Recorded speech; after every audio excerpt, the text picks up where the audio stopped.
Good evening. Ira Epstein of Linn Associates with your SPDR ETF wrap-up. And this wrap-up is for Wednesday, a bloody Wednesday, my gosh. The 19th of May, 2021. What a day. You know, if you watched, you were down 500 and some odd points in the Dow at one point. You made your numbers back, but you're sinking again tonight. The futures are down over 100 as I'm talking to you, and it's 7 o'clock at night here. So gives you an idea as to what's going on. Pretty crazy what's taking place. I don't think I have Bitcoins up here, but Bitcoin, you know, it was $65,000 just recently. Recently, it was a couple of weeks ago. Hit $30,000 today.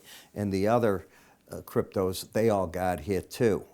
And I can't believe how much time financial television is giving this new, as they call it, asset class. What it really is a gambling class. And I realize that I'm in the minority that thinks that, and when the market's down, that you think I'm bad talking it, and when it's up, I go, wow, what an asset. I still don't know what it's used for, other than speculation, period. Now, you can tell me what you want. China doesn't know what it's used for. They banned it for using in commercial applications within China. That happened today.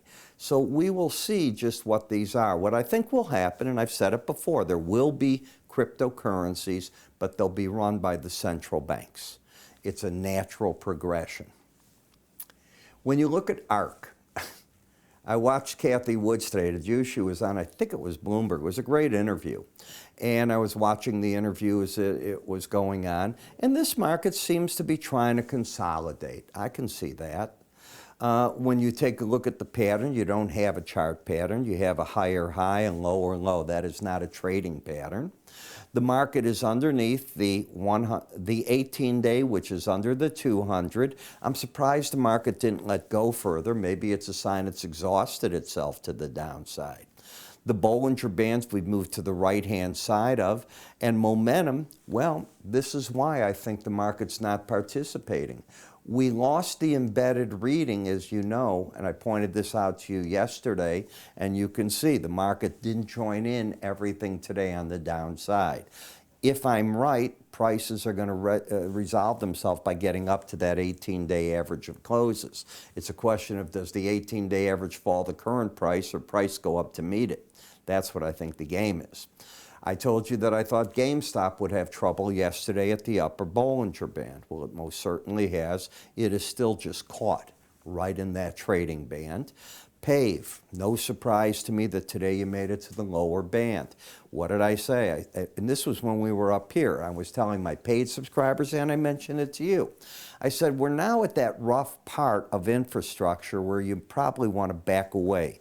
When the market lost its embedded reading, again, right here, this day, May 11th, that was when, to me, the party ended. And I was then looking for the market to come down, 18-day average of closes, which it did. After that, I don't know. If it continues to drop, it might well go back to that lower band. Don't know. The market yesterday, all of a sudden, puts in place lower highs, lower low, a close underneath the 18-day average. So unless you take out yesterday's high, you have a target of the lower Bollinger Band as a possibility of where the market can go. Even I'm surprised how fast it went there, and it most certainly held it and held it nicely. In Apple, you know, I was listening to Kathy Wood as she has sold out of her Apple. That was my impression of the interview. She's buying what are going to be the new hot tech stocks. I'm only mentioning her because, as I said, she's the guru of the day for some people. She's not new. She's been around. But she had a phenomenal year that she's given back a chunk of this year. She's got a lot of money under management. But you see you're fighting at that 200-day average. We talked about that. Nothing's in favor right now is the problem in this market. When you come to the semiconductor, we don't need to know the news of the day. You're looking right here. The market's still embedded. It loses the embedded today. I don't care about anything else. Now, as far as I'm concerned, the market's probably put in a low for this move. It certainly on this leg is over. We talked about that also. And now the 18-day average of closes is a potential target. It is a contra-trend trade. You don't have the swing line doing anything. It's just because you lost the embedded reading to get back to that 18-day average. PODX, you hit the Bollinger Bands right here, you've bounced away. The trend is down but oversold. When you're oversold, it's hard to attract new money to you. Now, this is my technique for oversold. There are other indicators that people use. They come up with their own.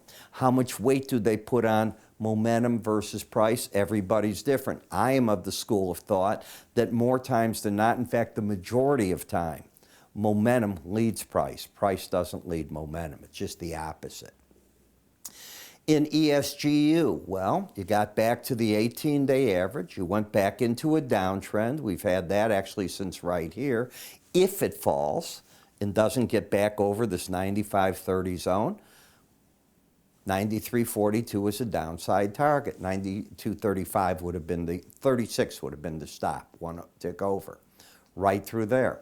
And I think the pros, what do? They're out. I don't think they're hanging on to positions. You're not oversold, but when you've been hitting this number, you're not going anywhere. We definitely have tried from the narrowness in the Bollinger Band to widen it out, but we haven't been able to proceed to roll over and just crash in this market. In XLE, so here you have a market that lower low, higher high, overbought. It's a market that had an embedded reading. You can see it right through, I believe, here. I want to improve it. Both numbers here are right here, first day. Both over 80, both over 80, both over 80. If you lose that, the odds favor. That's all it is. It's a high probability, but no more than that. It's not, I'm going to tell you, 90%, 70, it's high. It's a high probability trade that unless you get back over the most recent high, the price and the 18-day average are going to make a run at each other and try to kiss each other.